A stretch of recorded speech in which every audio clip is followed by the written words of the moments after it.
Maintenant, on va passer aux choses sérieuses. Maintenant, je vais vous parler d'un fou noir au pays des Blancs. Voilà 11 ans que j'habite chez vous. Et depuis que je suis en Belgique, j'ai beaucoup entendu parler des gens qui viennent d'ailleurs. On les appelle les sans-papiers, les candidats réfugiés, les clandestins. Et on se pose beaucoup de questions à leur sujet. Qu'est-ce qu'il faut en faire de tous ces gens? Est-ce qu'il faut tous les régulariser? Est-ce qu'il faut les renvoyer dans leur pays? Ou bien ouvrir des centres pour les enfermer? C'est des questions à l'ordre du jour. Et il arrive que les autorités belges décident que dans un village ou dans un autre, on va ouvrir une maison d'accueil pour ces gens-là. Mais en attendant qu'on désigne le village où on va les mettre, c'est tous les Belges qui tremblent, pourvu qu'ils ne viennent pas chez nous.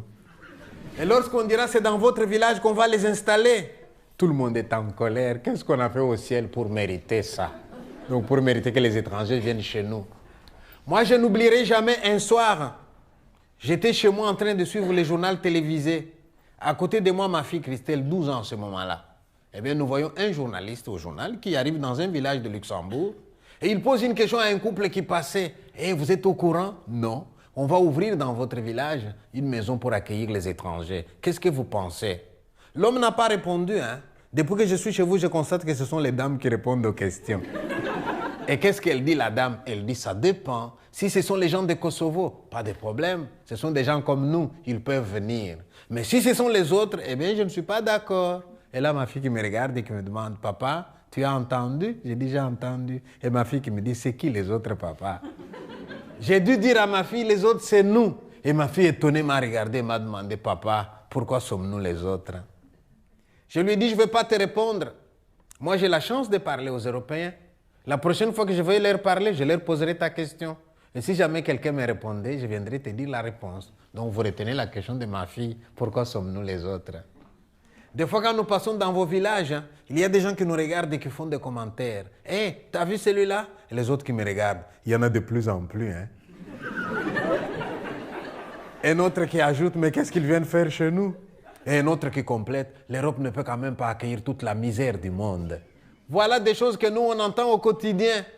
Heureusement, parmi les Européens, il y en a qui sont gentils. Tous les Belges ne sont pas des méchants. Parmi vous, il y en a qui sont gentils. Et ceux d'entre vous qui sont gentils sont nos amis.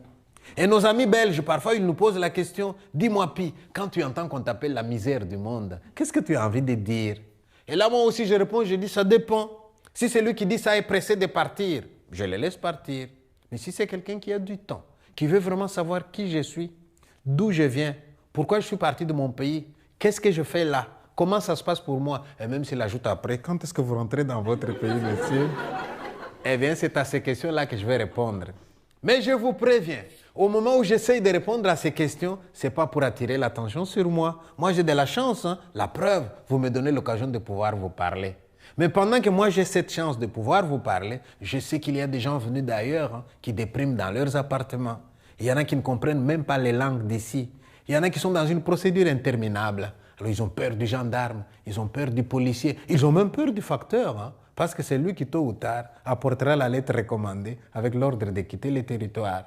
Alors si à partir de ce que je vais vous dire, vous pouvez penser un peu à tous ces gens-là qui n'ont pas la parole, eh bien j'aurais joué un petit rôle quelque part. J'aurais été la voix des sans-voix, celui qui parle au nom de ceux qui ne peuvent pas parler, et mon exil aura eu un sens quelque part.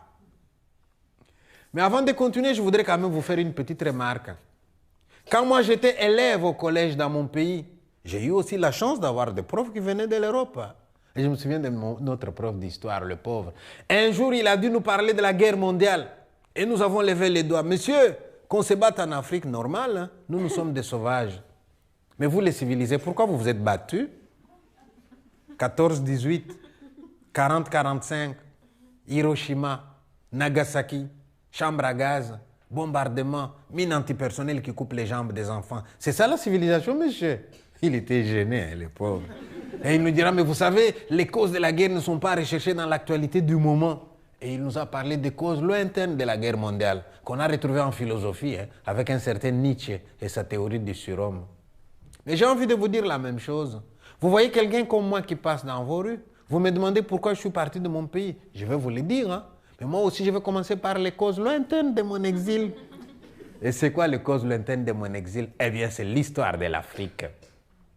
Il était une fois des Africains, n'est-ce pas, là-bas chez eux en Afrique. Ils vaquaient à leurs activités quotidiennes là-bas chez eux. Ils ne savaient pas où se trouve Ostende. Hein?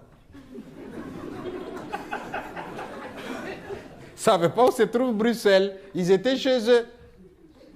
Mais voilà qu'en 1884, quelque part à Ostende, un certain Léopold II, roi de Belge, rencontre Stanley, un explorateur anglais. Et de quoi ils vont parler? De l'Afrique centrale. En 1885, les Européens se retrouvent à Berlin. Ils ont une carte de l'Afrique hein, et ils se partagent l'Afrique comme une tarte. Pendant ce temps, les Africains sont chez eux. Ils vaquent à leurs activités quotidiennes là-bas chez eux. Ils ne savent pas qu'on se partage leur continent à Berlin. Et lorsqu'on a fini de se partager l'Afrique, eh bien, Léopold II, roi de Belge, devient propriétaire de mon pays, qu'il va d'ailleurs appeler État indépendant du Congo. Déjà indépendant, hein, comme pour dire à la Belgique, tu ne t'appelles pas. État indépendant, propriété privée, à moi, Léopold II. Donc, de la même façon que vous pouvez dire aujourd'hui que vous avez un champ de 5 hectares, Léopold II pouvait lui dire qu'il avait en Afrique centrale un champ de 2 345 000 km², avec des bonhommes qui circulaient là-dedans. C'était nous autres. Et Léopold II envoie ses gens aller me cultiver mon champ. Et mes ancêtres voient débarquer des Blancs qu'ils n'avaient jamais vus. Vous savez comment ils ont réagi en vous voyant? Ils ont pris la fuite. Ils ont pensé que c'était des Noirs qui étaient morts et qui revenaient sous une autre forme. Et ces Européens qui vont chez nous, qu'est-ce qu'ils vont chercher là-bas? Ils vont chercher du coton. On appelait ça l'or blanc. Et oui, hein, vous avez des industries textiles ici, hein, mais la matière première, vous ne l'avez pas. Hein. Depuis que je suis en Belgique, je n'ai jamais vu un champ de coton. Mais j'ai laissé les champs de coton là-bas chez nous. Alors à nous, on nous dit cultivez-nous du coton, on en a besoin en Occident. Et voilà, mes ancêtres cultivent du coton pour amener ici. Les Européens voulaient du caoutchouc pour faire le pneu de véhicule. Et nous, dans notre forêt équatoriale, nous avons un arbre qu'on appelle l'éveilla. Il suffit de les saigner, vous avez du latex. Avec ça, vous faites les caoutchoucs, vous pouvez faire le pneu de véhicule. Nous, on avait l'arbre, mais on n'avait pas de véhicule, donc on n'en avait pas besoin. Les Européens voulaient du thé, ils voulaient du café, ils voulaient du tabac. Tout ça, ça pousse chez nous. Vous voyez comment commencent les relations nord-sud? Ce n'est pas seulement du nord au sud, mais ce que je vous raconte là, du sud au nord. Hein. Mais à ce moment-là commence aussi une injustice qui n'a pas encore été corrigée jusqu'à maintenant. Maintenant que moi, j'habite chez vous, je vous admire quand je vous vois travailler. Vous avez fini de produire quelque chose? Je vous demande, ça coûte combien? Et vous me répondez, attendez, je vais calculer mon prix. Et je vous vois calculer votre prix. Comment vous faites? Quels sont les paramètres que vous prenez en compte pour calculer votre prix? Vous allez me dire, matière première, ça m'a coûté autant. Nombre d'heures de travail, amortissement de mes machines, taxes, bénéfices. Voici mon prix. Mais allez demander un peu aux Africains qui produisent aussi des choses qui viennent ici. À combien vous allez vendre? Ils vous répondront au prix qu'on voudrait bien nous donner. Eh oui, ça a toujours été comme ça. Hein. Ce qui est produit là-bas, le prix est fixé par celui qui achète. Et celui qui achète, il fixe le prix en fonction de ses intérêts à lui. Ça a toujours été comme ça. Hein. Heureusement, parmi vous, hein, il y en a qui sont gentils aujourd'hui et qui se battent dans les associations comme Oxfam, Opération 1111, pour qu'il y ait un commerce équitable dans le monde, pour supprimer la dette du tiers-monde, parce que cette dette, elle pèse sur nous alors que nous ne méritons pas cette dette-là. Mais ces Européens qui vont chez nous ne sont pas tous des enfants de cœur. Hein. Il y en a qui sont durs avec les Africains là-bas, qui les maltraitent d'ailleurs aussi. Alors en 1908, il y a des journalistes d'ici qui vont aller voir un peu là-bas, parce qu'ils ont entendu dire que les agents de Léopold II abusaient parfois de leur pouvoir. Et quand ils arrivent là-bas, ils se rendent compte que ce n'est pas faux. Vous savez la punition qu'ils avaient là-bas quand tu n'as pas produit suffisamment? On te coupe la main droite. Vous vous rendez compte? Tel jour, le blanc viendra peser ce que vous avez produit. Vous n'avez pas produit suffisamment, punition, punition, allez, coupez la main. Et quand ce reportage va être fait ici, les Européens d'ici ne sont pas d'accord. Hein. On fait pression sur le roi et le roi reconnaît que tout ça arrive parce que le Congo est trop grand. À lui tout seul, il ne peut pas le gérer. Alors il va donner le Congo à la Belgique. Et là, nous sommes en 1908. Mon pays change de nom. Ce n'est plus l'État indépendant du Congo, propriété privée du roi Léopold II. Mon pays devient Congo belge, colonie de la Belgique. Là, on envoie des Européens plus ou moins bien intentionnés. Et ils partent avec une mission qu'ils appelaient mission civilisatrice. Et quand ils sont venus chez nous, ils ont fait aussi des choses qui nous ont profité. Une des bonnes choses que les Blancs ont fait quand ils sont venus chez nous, ils ont mis fin à l'esclavage. Parce que nous, on était un continent où les gens pouvaient dire, on va à la chasse. Et à la chasse, on attrape quelqu'un comme moi. On lui met des chaînes aux bras et aux pieds. On le marque au fer. On va le vendre aux États-Unis. C'est de là que viennent les Noirs américains. Hein. Eh oui. lorsqu'il a fallu construire les États-Unis. À défaut de machines, on a dit qu'il faut des hommes forts qui aiment le travail. Et les hommes forts qui aiment le travail, vous savez où on les a trouvés? En Afrique. Maintenant, je suis étonné. Quand je passe dans vos rues, un Européen qui ne connaît pas l'histoire, il me regarde passer, il crie « fainéant ». Mais quand il y a un blanc qui travaille très dur, vous savez comment on dit aussi? Il travaille comme un nègre.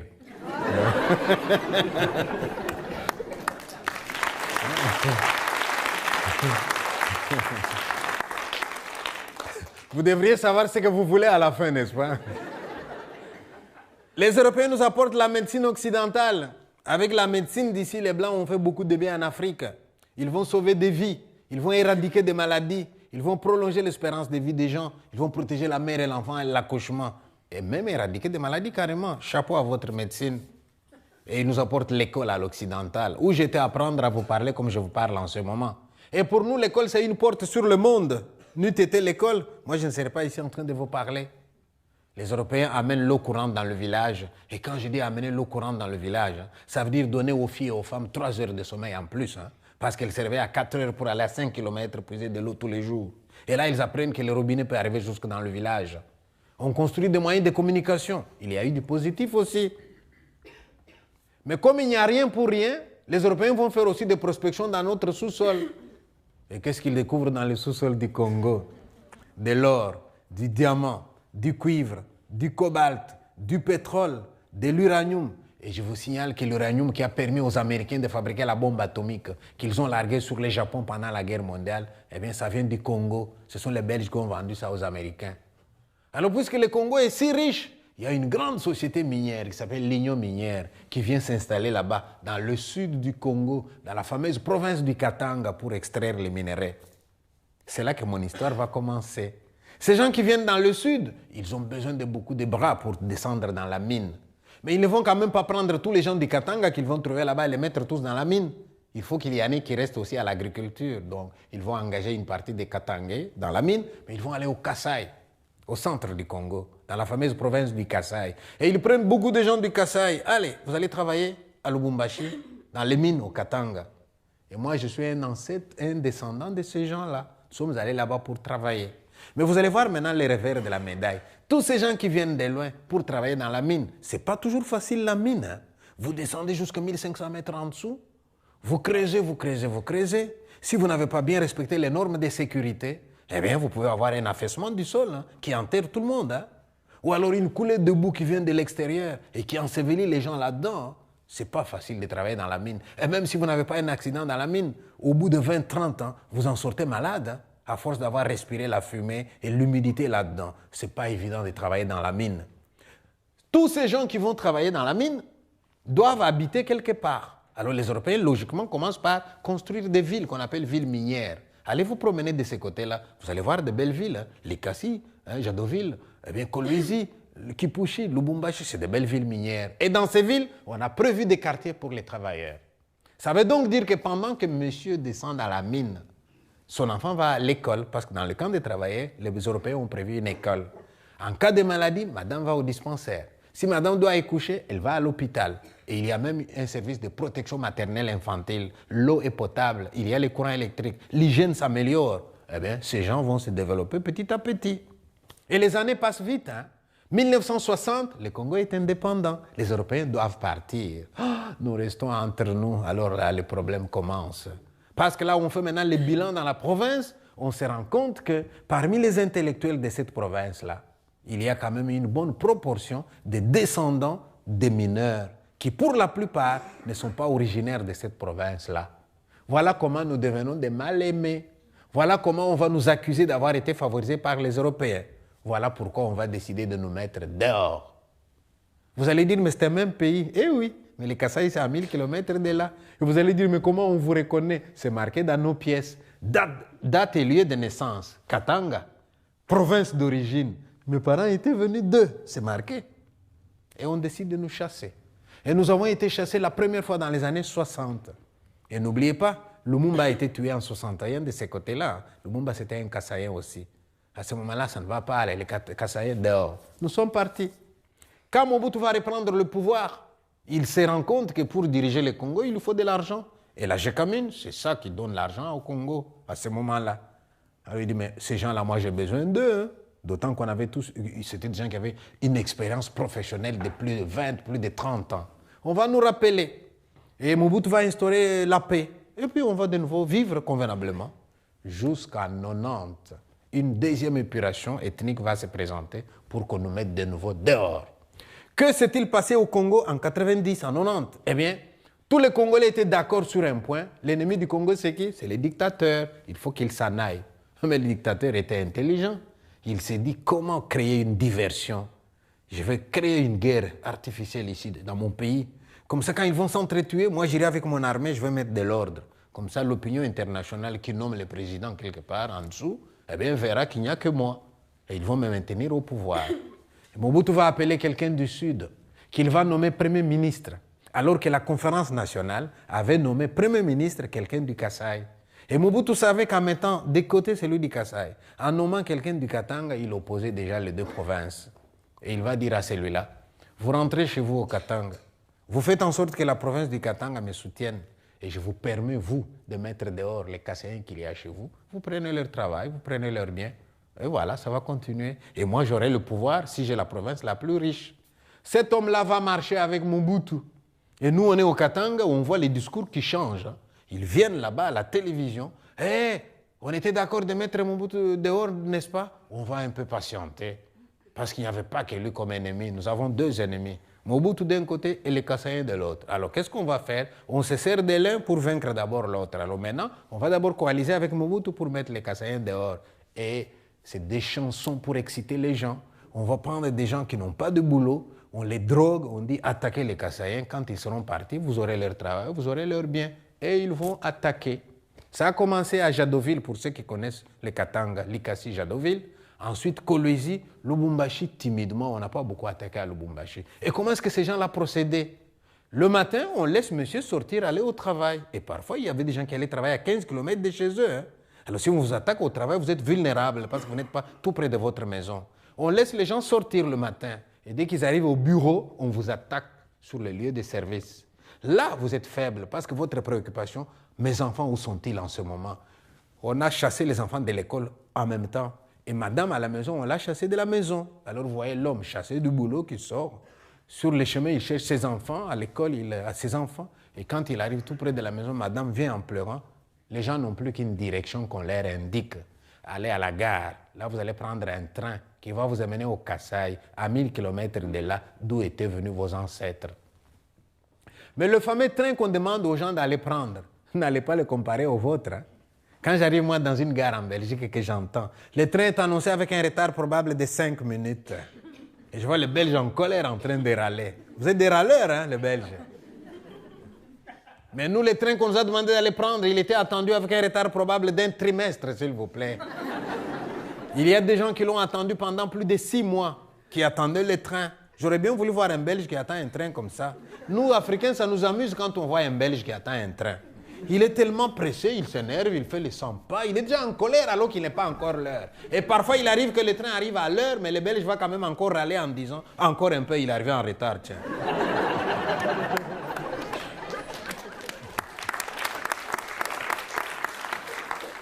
Et quand ces trains-là arrivent, ce n'est pas tout le monde qui va avoir une place là-dedans. Ce sont les jeunes parce qu'ils sautent par les fenêtres. Et quand vous regardez le train qui s'en va, il est tellement bondé que vous avez des gens même sur les trains, au-dessus. Hein. Pourtant, il est électrique. Vous êtes là au-dessus, mais attention au fil. Et on arrive dans un tunnel, quelqu'un crie « tunnel » et vous vous couchez sur le wagon.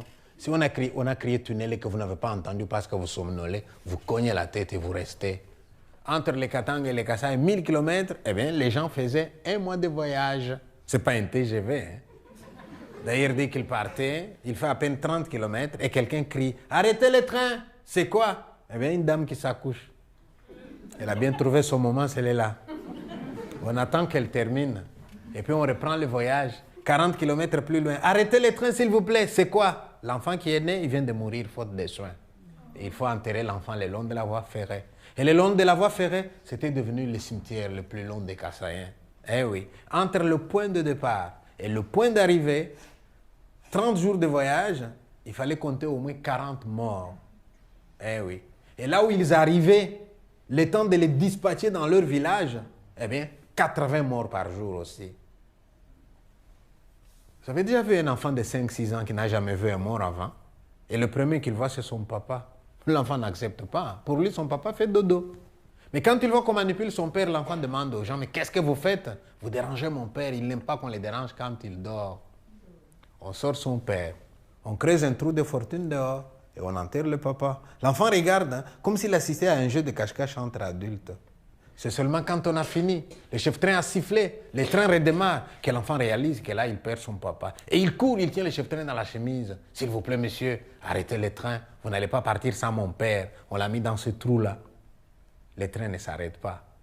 Et l'enfant réalise là qu'il a perdu son père. Il s'étonne d'ailleurs qu'il soit le seul à se battre pour son père. Il se tourne vers sa mère. Maman, dites quelque chose, non?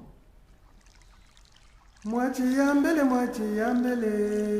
Kwana tati ya weba umpesha milomba wani mwana mteketa milomba ditu jankosa milomba wadi sulapu milomba chichi chako kwa kumoye mau mukajabu kase milomba mukajabu kase sana wani mwachi yambele kwana tati ya weba umpesha milomba wani mwana mteketa milomba ditu jankosa milomba wadi sulapu milomba chichi chako.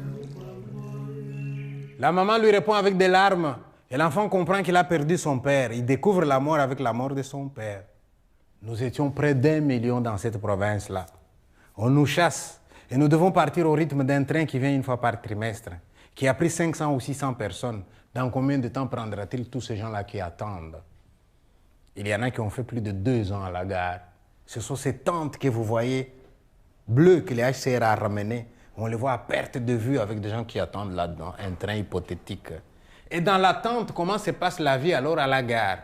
C'est la promiscuité, mauvaises conditions d'hygiène, les épidémies. Alors les faibles commencent à mourir aussi à la gare. Moi, je suis arrivé un jour à la gare de Likassi, Jadoville.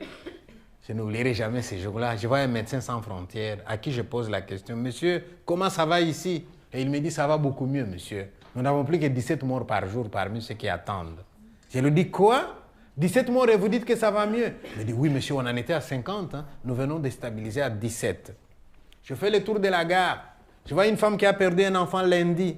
Elle a perdu un autre mardi. Elle ne sait plus pleurer celui qui agonise et qu'on va enterrer peut-être vendredi. Et les enterrements à la gare, ça va se passer comment? La gare, c'est en ville. Hein. Le cimetière est un peu plus loin. Mais comment aller au cimetière en sécurité pendant la guerre? Là, vous voyez un enfant mort la veille. Toute la nuit, il est resté dans les bras de sa maman. Le lendemain matin, la maman pleure son enfant en lui parlant. Les mamans africaines, quand elles pleurent leurs enfants, elles leur parlent en même temps. Réveille-toi, il faut que tu manges. Depuis hier, tu n'as pas mangé. Et les adultes doivent venir. Madame, il ne mangera plus, il est mort, accepte-le. Et lui arracher le corps de l'enfant. Le donner aux jeunes de 20-25. Eux peuvent courir au cimetière. En cas d'attaque, ils vont se défendre, ils vont fuir. Et la dame, on ne la laisse pas suivre. Hein, parce que si jamais on attaque, qu'est-ce qu'elle va devenir? Alors les autres femmes la retiennent. Elle fait bail de loin à son enfant. Elle ne verra même pas où il va reposer. Vous avez déjà vu une mère dont l'enfant est déjà à 20 mètres, mais qui vous crie quand même, attendez, s'il vous plaît. Et vous la laissez quand même encore venir. Et qu'est-ce qu'elle vient faire? Réajuster le bonnet sur la tête de son enfant, comme si cela pouvait encore servir à quelque chose. Voilà les scènes que nous avons vues. Voilà les scènes que nous avons vécues. Et pendant que je fais comme ça le tour de la gare, une jeune femme qui me voit et qui m'interpelle. Monsieur, des gens comme vous voyez toute cette souffrance, qu'est-ce que vous faites? Et j'observe bien, je vois que c'était mon ancien élève, parce que j'ai été prof aussi. Et dans sa tête, elle a vu son prof, et le prof a des solutions au problème. J'avais une réponse facile. J'aurais pu lui dire tout simplement, mais je suis du même côté que toi, non? C'est pas ça qu'elle voulait entendre. J'ai donc compris que moi, votre serviteur, dans ces circonstances-là, j'étais perçu comme quelqu'un qui pouvait faire quelque chose. Pourtant, je ne suis pas un homme politique, moi. Je ne suis pas un militaire, ça ne m'intéresse pas ces choses-là. Ah oui, mais je suis un écrivain, parmi les plus lus au Congo. Pas les meilleurs, hein, mais les populaires. Alors là, je me souviens, l'écrivain, c'est qui? C'est la voix des sans-voix. Un écrivain, c'est celui qui parle au nom de ceux qui ne peuvent pas parler. Là, la fille me rappelait ce rôle-là. J'ai donc décidé de faire la seule chose que je pouvais, témoigner.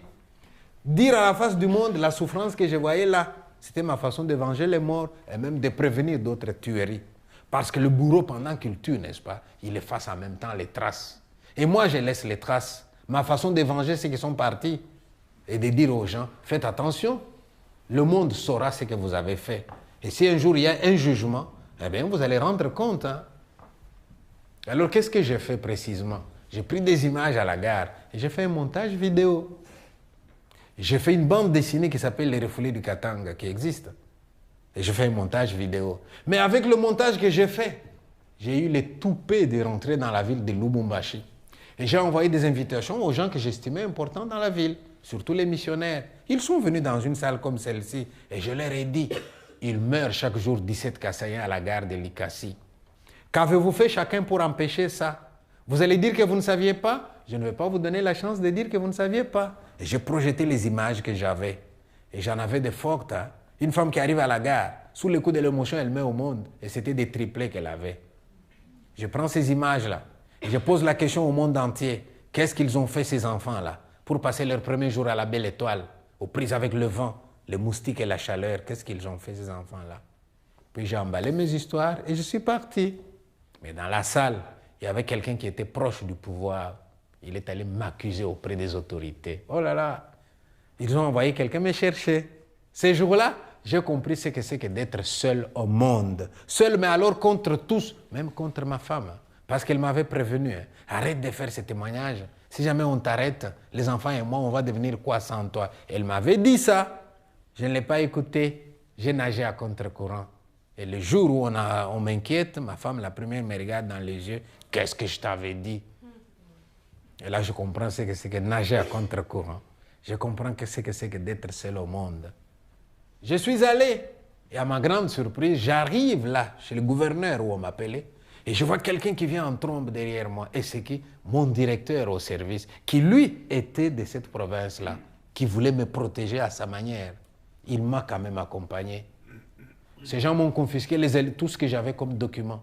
Ils ont commencé à mener des enquêtes sur moi pour savoir avec qui il travaille, qui finance ce qu'il fait, à quel pays aurait-il déjà envoyé ces documents.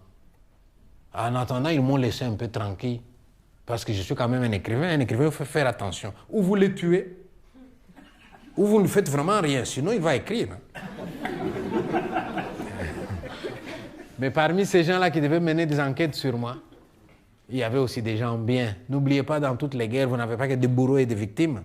Même chez les bourreaux, il y a des justes aussi. Hein. Et quelqu'un de ce côté-là va me souffler à l'oreille. Si tu peux quitter Pi, va-t'en pendant qu'il en a encore temps. Prends la fuite. Mais je vous assure, quand on a 20 ans, dire aller à l'aventure, ça peut s'expliquer. J'avais plus que les doubles. Marié, père de 6 enfants, une bonne carrière professionnelle. Je venais de terminer la construction de ma maison. Je ne l'ai même pas habité, même pas un jour. Et il a fallu que je parte. J'ai eu plus de chance que les autres. Parce que sur mon chemin, j'ai rencontré un Européen, un Belge, venu là-bas pour voir un peu de quoi il retournait. Et cet homme me trouve dans cette situation-là. Eh bien, il m'a tendu une perche. Il me donnait une petite bourse. Et je voyageais en sa compagnie jusqu'à Kinshasa. À Kinshasa, j'étais accueilli par les pères de Saint-Paul, qui sont mes éditeurs, pendant un mois. Le temps que les Belges me trouvent un visa. Et voilà comment je suis venu dans votre pays. J'aurais donc répondu à la question, pourquoi ils partent de chez eux? C'est pas qu'un matin, moi j'ai dit à ma femme, chérie, fais-moi ma valise. Hein. Je vais en Belgique, il fait meilleur là-bas.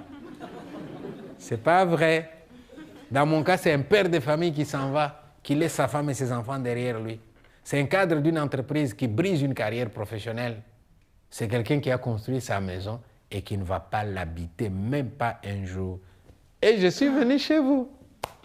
Mais lorsque nous arrivons de ce côté ici, comment les choses se passent pour nous? Eh bien, mon baptême, je l'ai eu à Bruxelles National. Au moment où j'ai pris l'avion, chez moi, 40 degrés de température. J'arrive chez vous, moins 6 degrés. Je vous assure, ça nous glace quand nous arrivons. On n'est pas toujours habillé en conséquence. Hein. Parfois, on est en sandales et en t-shirt. Je me souviens avoir vu un Africain qui avait la chance d'avoir son enfant. Et l'enfant qui grelottait de froid et qui demandait à son père, « Papa, c'est toujours comme ça ici ?» Et l'enfant qui répond, oui, il paraît. Et l'enfant qui dit, rentrons chez nous, papa, c'est pas bien ici.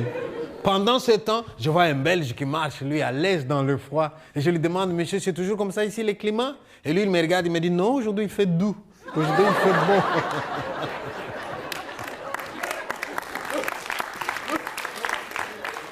Et moi, je me dis, en voilà un qui se moque de moi. Ça, il appelle faire doux. Et quand lui va dire qu'il fait froid, qu'est-ce que ça sera pour moi? Alors j'observe maintenant pour sortir des avantèmes. Qu'est-ce que je vois? 2 files de gens. Dans l'une des files, ça se passe bien. Les gens montrent à peine le passeport, ils sortent. Hein? Mais dans l'autre, contrôle des papiers, fouille dans la valise, interrogatoire. Moi, je me dis, oh là là, 2 files. Ici, des gens respectables et ici, des gens bousculables. Vous savez ce que j'ai fait? Je suis allé du côté où ça se passait bien et j'ai fait la file.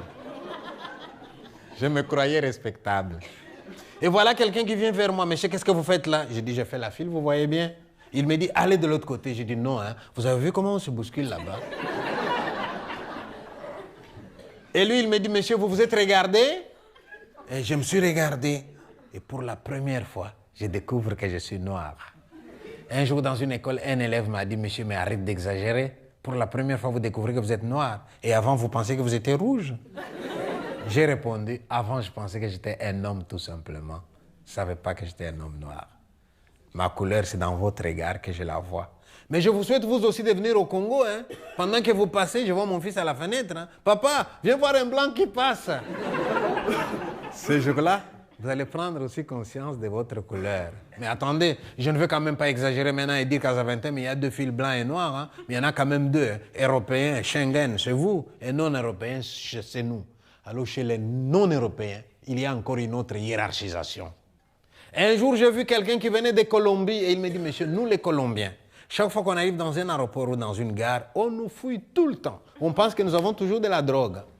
Heureusement, j'ai trouvé un truc. J'ai dit, c'est quoi ton truc? Il me dit, maintenant, quand j'arrive dans une gare ou dans un aéroport, je m'aligne toujours derrière un noir. Alors lui, on les contrôle et moi, on me laisse passer.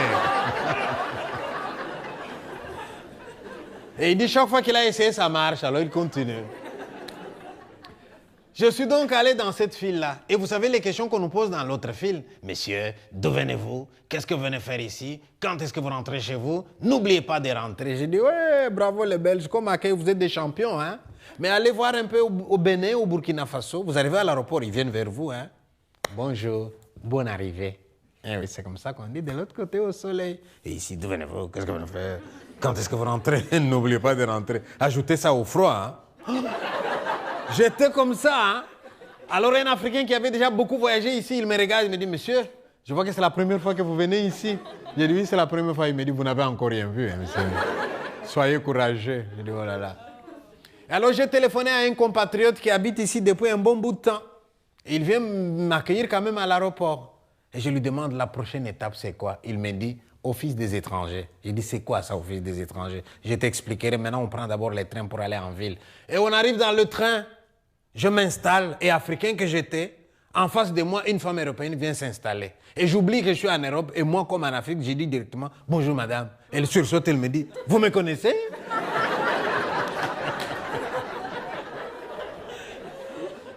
Parce qu'en Belgique, pour dire bonjour à quelqu'un, il faut les connaître.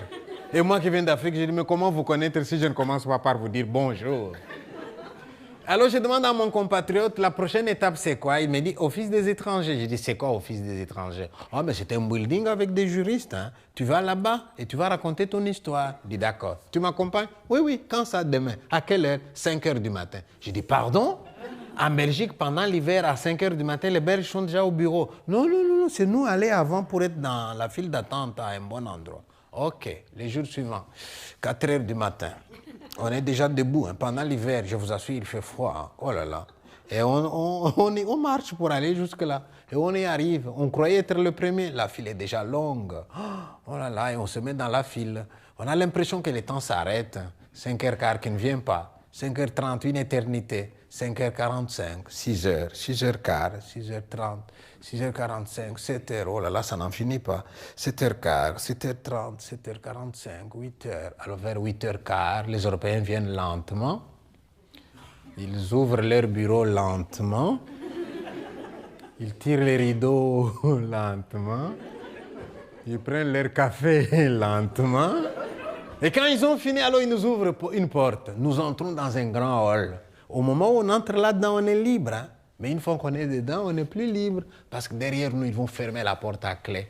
Certains parmi nous sortiront avec des menottes au poing.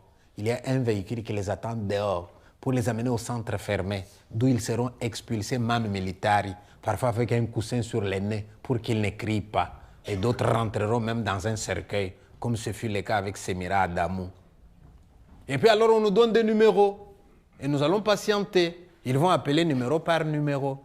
Mais si au moins ils pouvaient appeler les numéros comme on a étudié à l'école. 1, 2, 3, 4, 5, 6, 7, 8, 9, 10. Comme ça, si j'ai les numéros 100, je peux dire à quelqu'un, je vais dormir un peu. Si on s'approche de 90, tu me réveilles. Mais ce n'est pas comme ça qu'ils appellent. Vous savez comment ils appellent là-bas? Numéro 14, numéro 203, numéro 308, numéro 4, numéro 27. J'ai dit, mais c'est quoi? On me dit, ah oui, ils sont spécialisés par pays. Si toi, tu es le numéro 1 et tu viens du Congo, et que celui qui écoute les Congolais n'est pas encore là, ce n'est pas toi qui passes. Hein? Alors vous êtes sur les qui-vive tout le temps, sur les qui-vive de 8 à 17. Hein? Mais nous qui savons parler le français, ça va encore. Hein? Mais vous prenez quelqu'un de l'Europe de l'Est, pas un mot de français, pas un mot d'anglais. Il a le numéro 40 hein? Et il entend 52. Et lui, il va avec son 40. Il dit, toi c'est 40, monsieur. Ah d'accord. Et vous le voyez répéter comme un enfant. 40, 40, 40, 40, 40, 40, 40. Il a retenu. Et puis le temps passe. Et on appelle beaucoup d'autres numéros et il oublie son numéro. Un moment, alors plus tard, il entend 140 et il va avec son 40. Mais toi, c'est 40, monsieur. Finalement, il est tellement perdu. C'est nous, les Africains, qui les aidons parfois en lui disant, monsieur, vous assis ici à côté de moi. Moi, écoutez pour vous. Quand lui appelez vous, moi, dire vous et vous allez là-bas. Ça va, monsieur?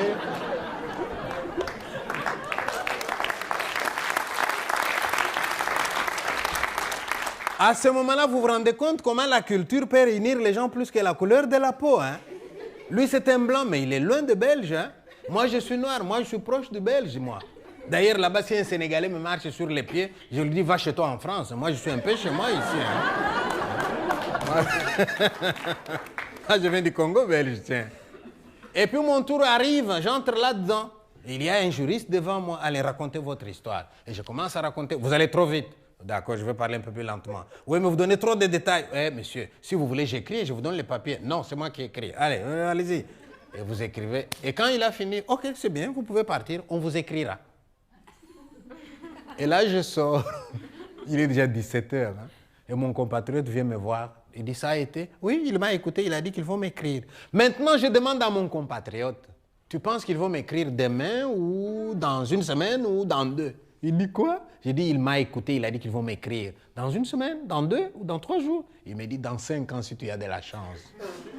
J'ai dit, alors tu n'as pas compris ce que je te demande. Il dit, j'ai compris. Ce monsieur-là t'a écouté, il a pris des notes. Et tu me demandes quand il va te répondre. Je t'ai dit, dans 5 ans si tu as de la chance.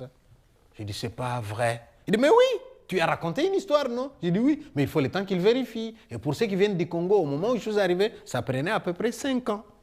Ça veut donc dire que pendant 5 ans, je ne verrai pas ma femme. Ça veut dire que pendant 5 ans, je ne verrai pas mes enfants. Et ils sont restés dans un pays en guerre. Hein. À ce moment-là, si vous leur parlez au téléphone, les enfants te disent, papa, tu t'es mis à l'abri et tu nous as oubliés. Je ne vous ai pas oublié, je suis dans la procédure. Mais papa, tu leur dis de faire vite, ici c'est la guerre. Qu'est-ce que ça peut bien leur faire, mon fils, qu'il y ait la guerre là-bas ou ailleurs? Je vous assure, un moment difficile. Ne vous étonnez donc pas de voir quelqu'un comme moi. Il passe dans vos rues et il est en train de se parler à lui-même. Et vous regardez encore un qui a disjoncté. Comment voulez-vous qu'il ne disjoncte pas 5 ans qu'il n'a pas vu sa femme? Comment voulez-vous qu'il ne disjoncte pas 5 ans qu'il n'a pas vu ses enfants? Je vous assure, un moment difficile. Je vais vous épargner les détails.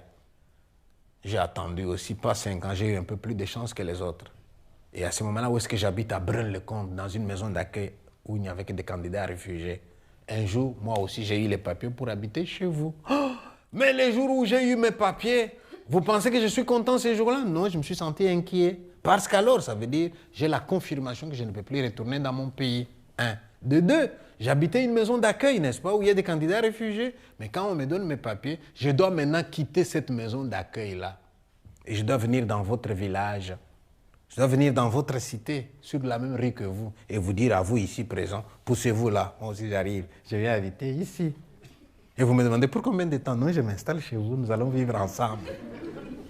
Est-ce que nous sommes les bienvenus ou est-ce que nous sommes des intrus? La réponse, nous l'avons quand nous cherchons les maisons à louer. On a regardé dans le journal, on a vu un numéro, et j'appelle, monsieur, oui, vous avez une maison? Oui, oui, oui, je peux venir visiter? Oui, oui, quel jour? Samedi 15 h. Samedi 15 h, j'arrive tout content. Je sonne, il ouvre. Oh, c'était un noir. Non, monsieur, il n'y a pas de maison ici. Mais c'est marqué appartement à louer. Non, non, attends, je vais enlever. Mais si je repasse là une semaine après, c'est encore appartement à louer. C'est de moi qu'on n'a pas voulu. Alors là, je me pose des questions. Puis qu'est-ce que tu fais ici? Dans mon pays, tout le monde aurait été content de m'avoir comme voisin. Hein. Là, fini, il n'y a plus personne qui veut m'avoir comme voisin. Ça fait mal, je vous assure. Alors moi, comme je suis têtu, un jour, il y a quelqu'un qui me refuse la maison, je sonne encore. Mais si vous n'avez pas compris, j'ai compris, mais je voudrais vous poser une question. Oui? J'ai dit, monsieur, pourquoi vous nous refusez les maisons? Il me dit, vous voulez que je vous le dise? J'ai dit, oui. C'est vous qui l'aurez voulu. Mais oui, allez-y, monsieur. Et il commence, vous les Noirs. J'ai dit, oui, ça commence bien, hein, nous les Noirs. Il dit, dès qu'on donne la maison à un, demain, il y en a 10 dedans. J'ai dit, c'est la solidarité africaine. Tiens, vous n'avez jamais entendu parler? Mais dit, vous les Noirs, vous faites trop de bruit. Les calmes des gens, vous ne savez pas respecter. J'ai dit, c'est pas du bruit, c'est de l'animation.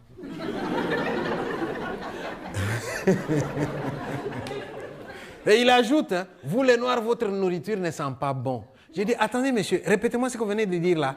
Notre nourriture ne sent pas bon et votre fromage de herbe là, il sent bon?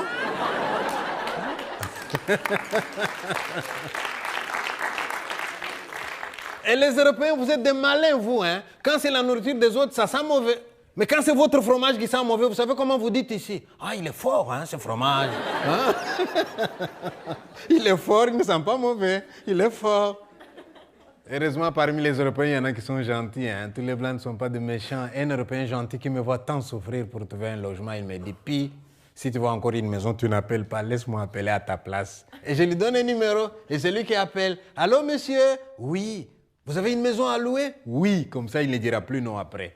Vous acceptez les étrangers? Ça dépend de quel pays. Et lui, il dit du Congo. Et on lui répond, surtout pas cela, surtout pas cela. Et lui, il dit, c'est pas un Congolais comme les autres. Je dis, je suis comme les autres. Non, pourquoi tu dis ça? Et il me dit, tais-toi, j'ai dit ça pour que tu obtiennes la maison. On va lui demander s'il me connaît. On va lui demander s'il veut bien se porter garant. Voilà à quel prix moi j'ai une maison dans un village perdu de Brabant-Wallon où il n'y avait pas un seul Africain. C'est moi qui arrive le premier. Oh, j'arrive dans ce village-là et je fais une expérience que je ne vous souhaite pas. L'expérience de la solitude. Seul quand on est seul, ça peut encore passer, mais là, seul dans la foule, c'est une expérience que je ne vous souhaite pas. Chez mon papa et ma maman, nous étions 11. Hein. Ma femme et moi, nous n'avons que 6 enfants. Ça fait de l'animation. Hein. Et là, on me dit, c'est là chez vous. J'entre chez moi et je suis tout seul. Et vous savez bien comment ça se passe chez vous. Hein. Chacun chez lui. Et j'entre là-dedans, je dis, moi, je vais déprimer tout seul ici. Ah non, ça ne va pas se passer comme ça. Dès le premier jour, je posais un geste fort dans le village. Vous savez ce que j'ai fait? J'ai dit, moi, je ne déprime pas là-dedans. J'ai pris ma chaise. Je suis allé dehors, en dessous d'un arbre dans le village, et je me suis installé. Et vous savez à quoi je m'attendais? À ce que les voisins qui m'auraient vu, qu'ils viennent aux nouvelles. Il y a un nouveau venu dans le village qui vient me dire bonjour, tiens. Et j'ai attendu. 5 minutes en dessous de l'arbre. 10 minutes en dessous de l'arbre. 15 minutes en dessous de l'arbre. Personne n'est venu. Je me suis secoué et puis t'es pas en Afrique. Hein. En Europe, c'est chacun chez lui. Hein, vous êtes terribles, hein, vous les Européens. Surtout si vous avez marqué propriété privée n'entrez pas. Il n'y a personne qui vient. Hein. Mais allez marquer comme ça en Afrique, propriété privée n'entrez pas. C'est comme si tu les invitais. Qu'est-ce qu'ils les mijotent? Qu'est-ce qu'ils les mijotent? Qu'est-ce qu'ils fait?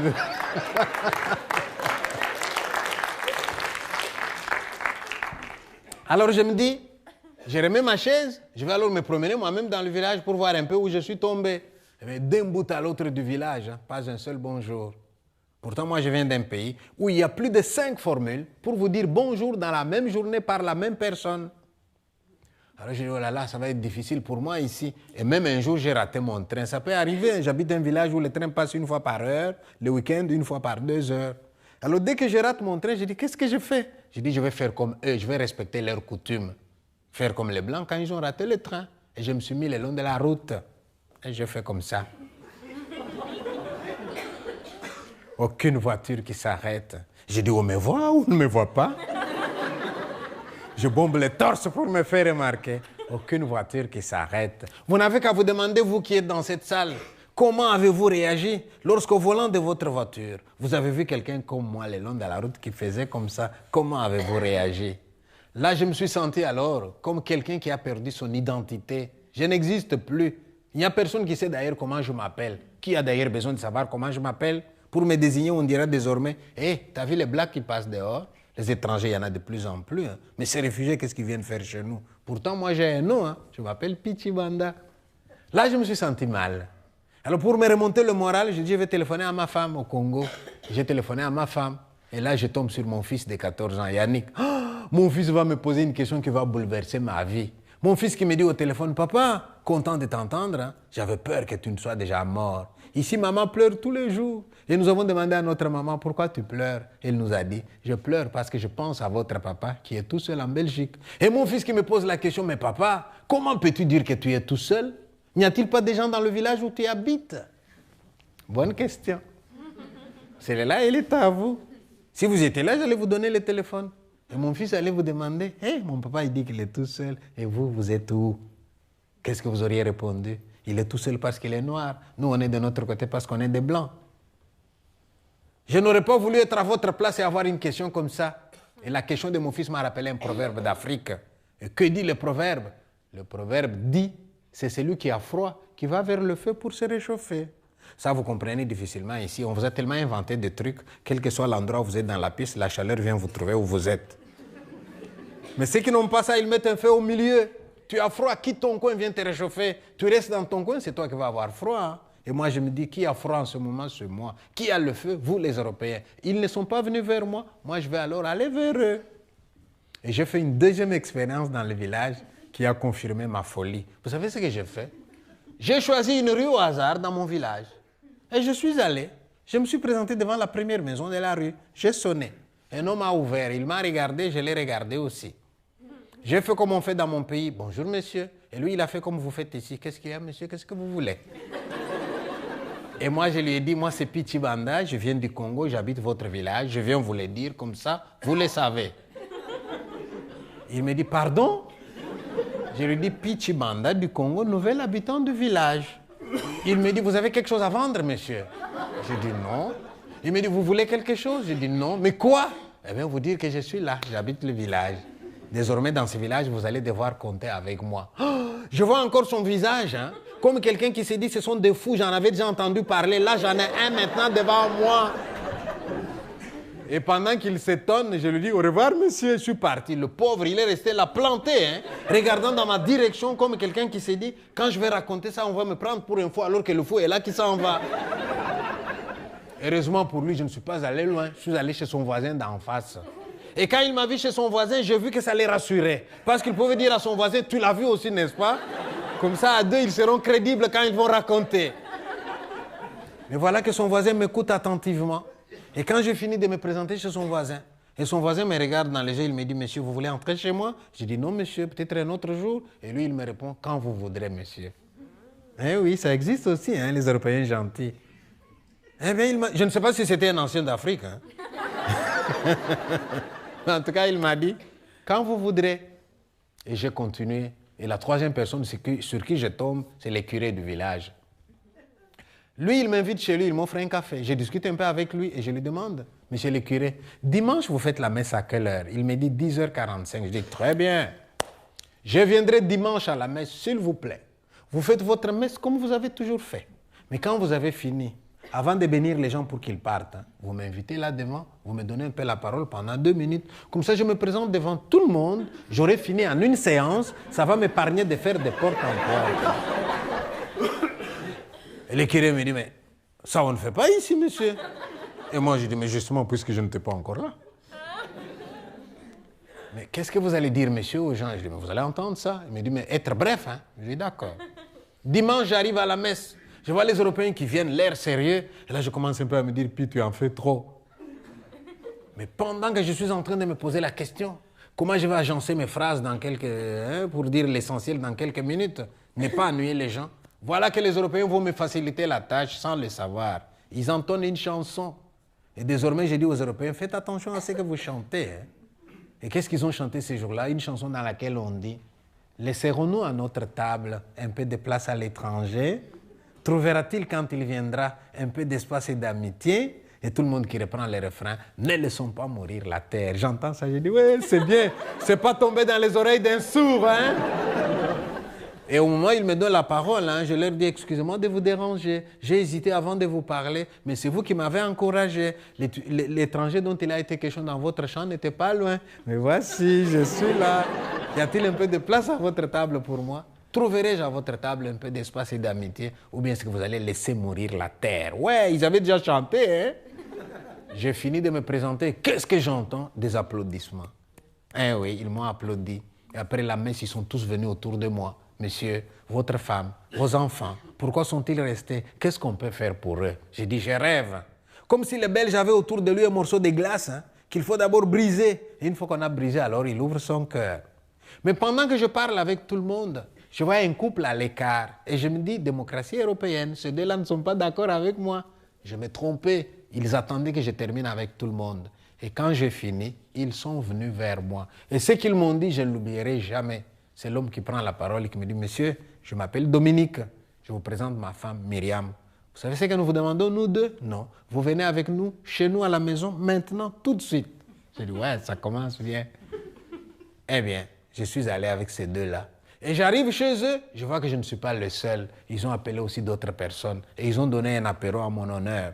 Ces jours-là, je puis moi aussi mettre des noms sur des visages. Ces jours-là, je puis répondre à des questions plus précises. Ces jours-là, je me suis senti accueilli en Belgique. Et lorsque nous avons fini de prendre l'apéro, Dominique est venu vers moi. Il m'a tendu sa carte de visite et m'a dit, « Monsieur, voici notre carte de visite. Si ma femme et moi avons tenu à ce que vous veniez chez nous tout de suite, c'est pour vous dire une chose. À partir d'aujourd'hui, vous n'êtes plus seul dans notre village. Vous vous ennuyez, téléphonez, nous venons vous chercher. Vous avez un vélo? Alors montez de vous-même jusque chez nous, même sans avoir prévenu. » Il ajoute. J'ai dit, voilà quelqu'un qui connaît les Africains. En effet, nous, dans nos pays, où on se rend visite les uns les autres sans avoir prévenu. Et quand on arrive à l'improviste, on vous dit, je voulais vous faire une surprise agréable. Donc, vous êtes prévenus. Un Africain qui débarque chez vous à 22h30, sans vous avoir sonné au préalable, dans sa tête, il vous fait une surprise agréable. La surprise est d'autant plus agréable qu'il arrive au moment où vous l'attendez le moins. Et j'ai pris congé, je suis parti. Et la nouvelle s'est répandue dans le village. Mais tout de suite, les gens ont discuté. Mais est-ce qu'il est normal, ce monsieur-là? Est-ce que ce n'est pas un malade mental?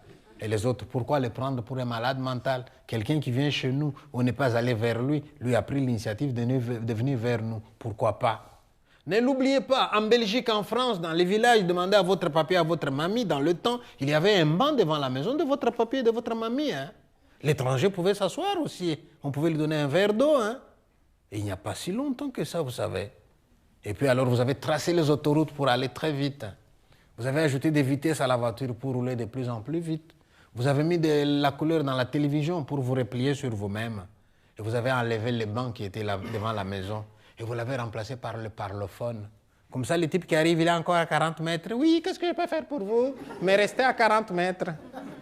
Et voilà Pichimanda qui vient d'Afrique, qui ne vous demande rien, qui s'annonce tout simplement. Dans ma culture, celui qui a de bonnes intentions, il s'annonce. Il n'y a que le malfaiteur qui vient à pas feutrer parce qu'il veut faire du mal. Alors pourquoi me prendre pour un fou? Eh bien, petit à petit, les gens commencent à changer d'attitude à mon endroit. Et moi, je ne savais pas que j'étais en train de provoquer des changements dans le village. Et vous savez à quoi je l'ai vu? Eh bien, un jour, je suis le long de la route. J'ai fait l'autostop sans conviction. Oh, j'avais oublié que je m'étais déjà présenté. Et j'ai fait ça. Qu'est-ce que je vois? 3 voitures qui s'arrêtent et je pouvais choisir celle dans laquelle je voulais monter.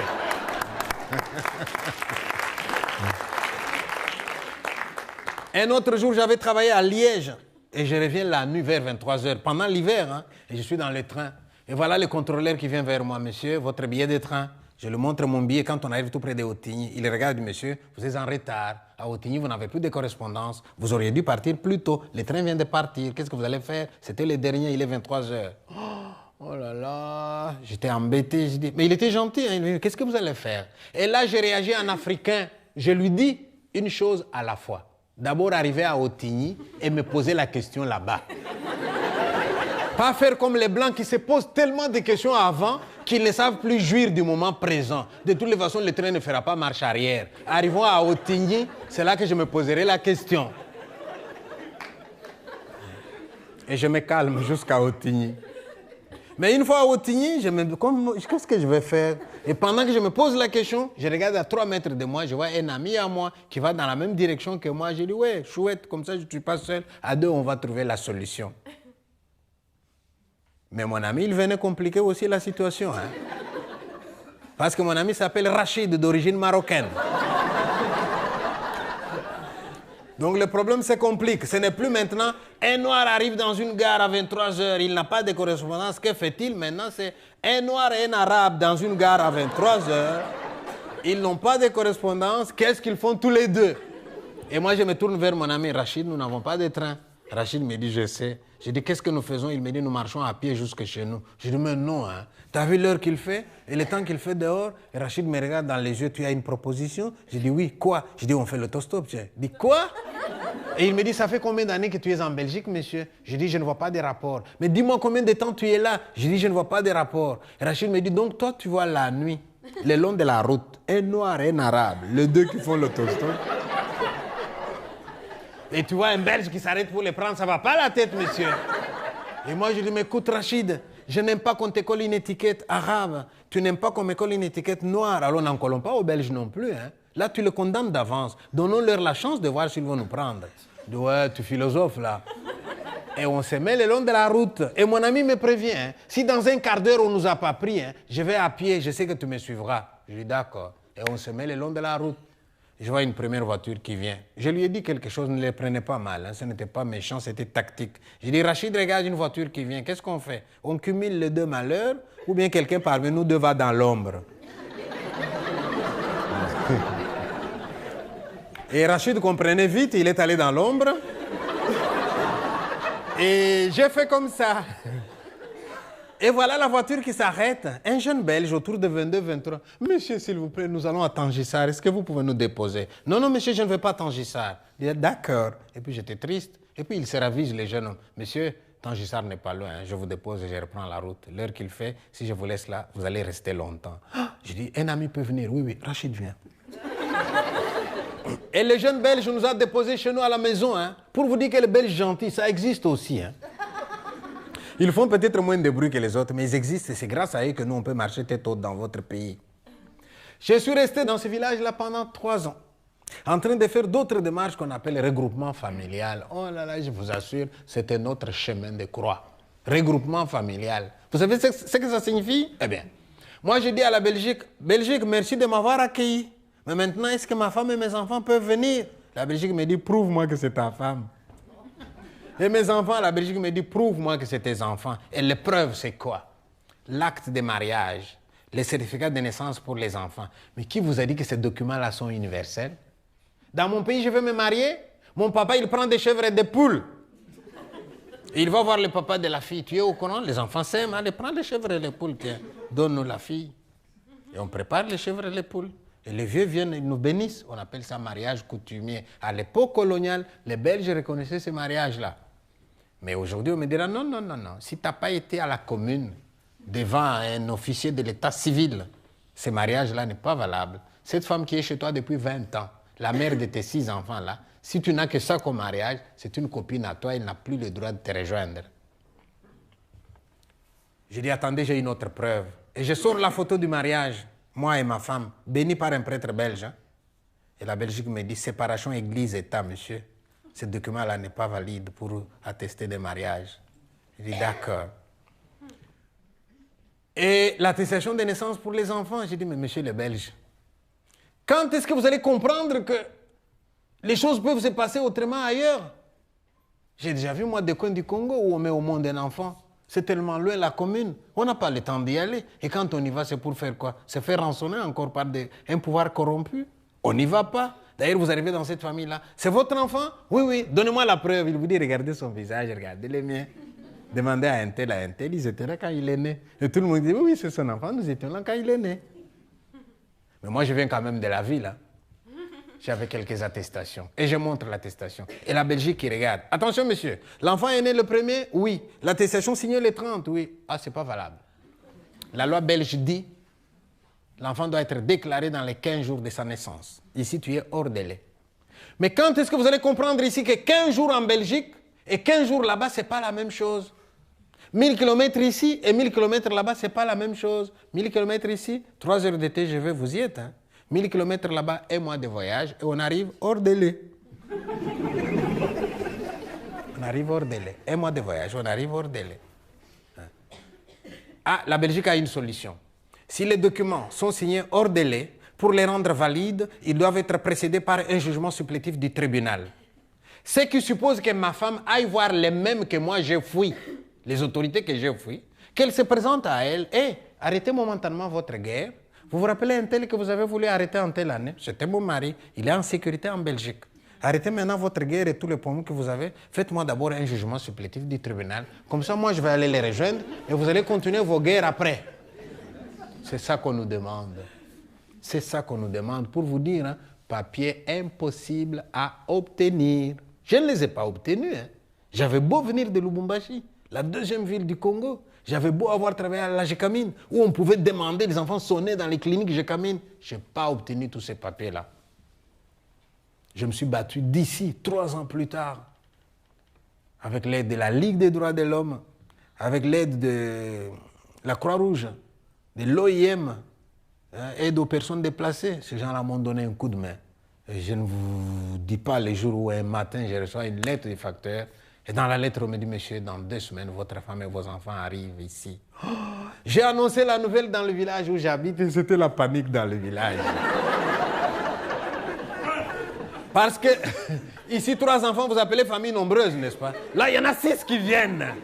Et je vois les femmes belges qui étaient déjà devenues mes amies, qui paniquent à ma place. Puis, tu as des matelas pour tout le monde. Je dis, calmez-vous, j'ai des matelas pour tout le monde. Vous savez qu'en Afrique, on peut me les mettre en largeur sur le même lit, non? Et quand je dis ça, j'entends une femme qui dit à son mari, il est fier, hein, il ne veut pas qu'on l'aide. Et la femme belge qui s'approche, puis, est-ce que tu as un fer à repasser? Je dis, oui, j'ai un fer à repasser. Est-ce que je peux voir ton fer à repasser? Il fallait qu'on voie mon verre pour accepter que j'en avais un. Et ils voulaient tous m'accompagner à Zaventem. Hein. J'ai dû insister pour les calmer. Et les Européens, souvent, vous êtes réservés. Mais quand vous avez décidé d'insister, vous savez insister aussi. Et vous savez comment vous parlez ici quand vous voulez insister? Vous dites, vous êtes sûr que vous n'avez pas besoin de nous à l'aéroport? Je dirais, sûr. C'est comme ça que vous parlez. Finalement, pour les convaincre, je leur ai dit, mais si je vous laisse tous venir, ça va faire 40 voitures de cortège. Hein? Mes enfants auront peur. Ils vont me dire, papa, tu es devenu Mobutu en Belgique ou quoi?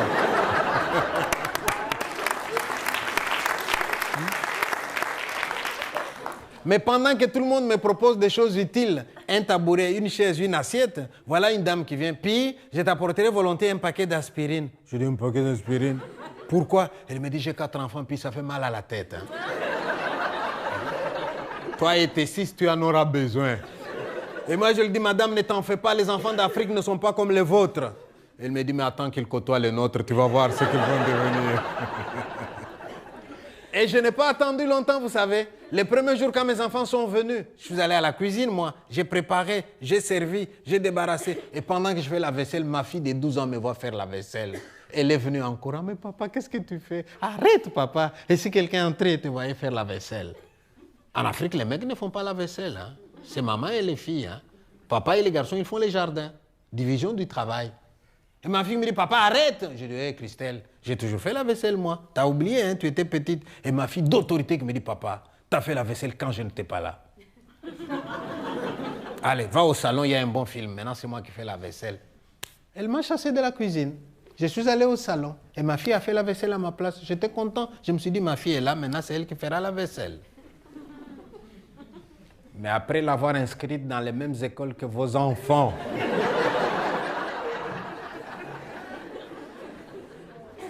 trois semaines seulement après, j'appelle Christelle. C'est quoi, papa? Tu m'apportes un verre d'eau. Elle vient sans verre d'eau. Papa, tu ne peux pas te bouger toi-même, non? Je ne suis pas ta boniche, moi, hein? J'ai dit, Christelle, c'est comme ça que tu me parles maintenant? Ah oui, hein, tu exagères. Tout le temps, tu m'envoies. Je vais te lire une feuille qu'on nous a donnée à l'école. Elle prend sa mallette, elle me sort une feuille. Tu m'écoutes, hein, papa? Elle lit la feuille. Les droits de l'enfant. Elle me lit les droits de l'enfant. Les jours suivants, moi, je suis allé à l'école. Hein. Madame la directrice, s'il vous plaît, est-ce que je peux avoir un exemplaire des droits de l'enfant? Oui, monsieur, je veux faire une photocopie. Elle me donne une photocopie. Et puis, je lui dis, madame, est-ce que je peux avoir aussi un exemplaire des devoirs de l'enfant? Ah, ça, on n'a pas ici, monsieur. Ça, on n'a pas. J'ai dit, madame, vous avez tort. Les enfants n'ont pas que des droits. Les enfants ont aussi des devoirs. Et ça, en Belgique, vous avez oublié au point de faire de vos enfants des enfants rois, qui en font voir de toutes les couleurs aux profs à l'école, au point que le métier de prof est devenu l'un des métiers dans lesquels on déprime le plus. Les enfants n'ont pas que des droits, hein. Ils ont des devoirs. Et au mieux, non seulement on donne les droits de l'enfant, on leur donne même une adresse, un numéro de téléphone à appeler au cas où ils estiment que c'est leurs droits ne sont pas respectés à la maison. Eh oui, terrible. D'ailleurs, ça ne vous frappe plus, vous, hein? Vous êtes nés là-dedans. Mais nous qui venons de l'extérieur, ça nous frappe quand on voit une conversation entre une mère et son enfant en Belgique.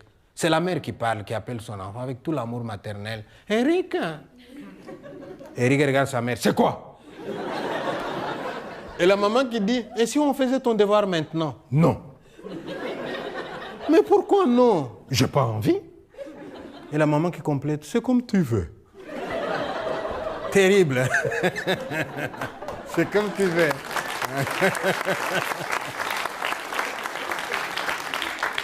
Mes enfants arrivent et ils passent la première nuit.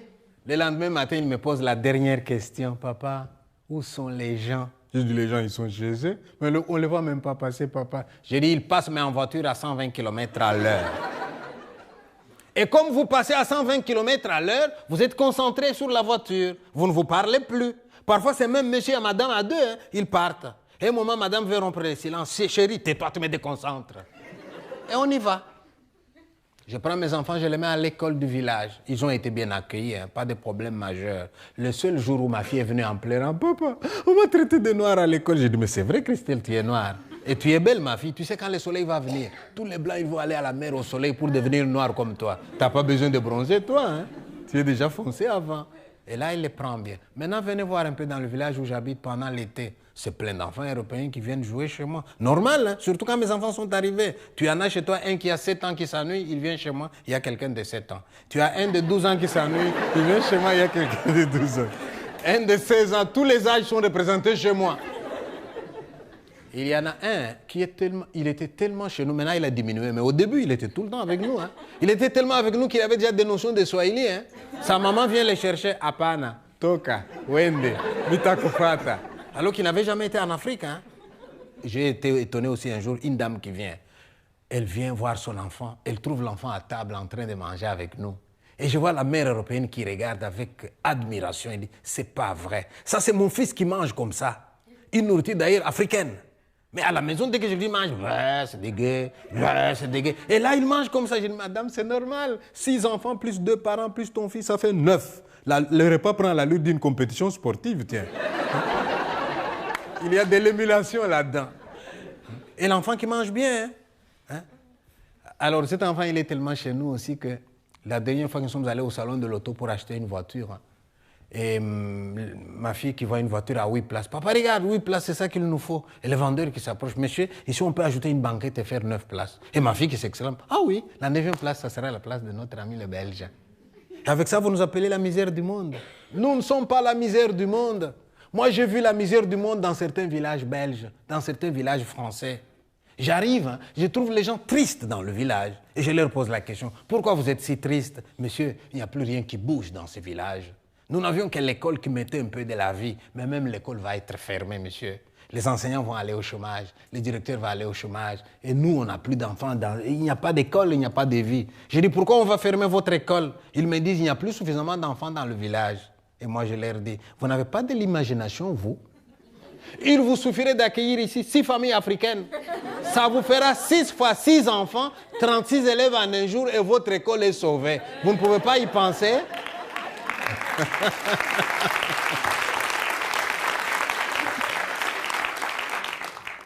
Oui. Pourquoi vous avez choisi ce spectacle? Ah, pourquoi j'ai choisi ce spectacle? Mais j'ai choisi ce spectacle parce que quand les Européens nous voient passer dans la rue, hein, ils ne savent pas ce que nous vivons. Alors j'ai dit que je leur raconte un peu ce que nous vivons. Comme ça, si tu as entendu tout ce que j'ai dit là, imagine que ton papa a une maison à louer. Et moi, je viens pour louer la maison. Et moi, je viens pour louer la maison. Et ton papa, il dit, non, je ne veux pas d'Africain. Qu'est-ce que toi, tu vas dire à ton papa? Il doit accepter. Ah, voilà. Voilà. Voilà.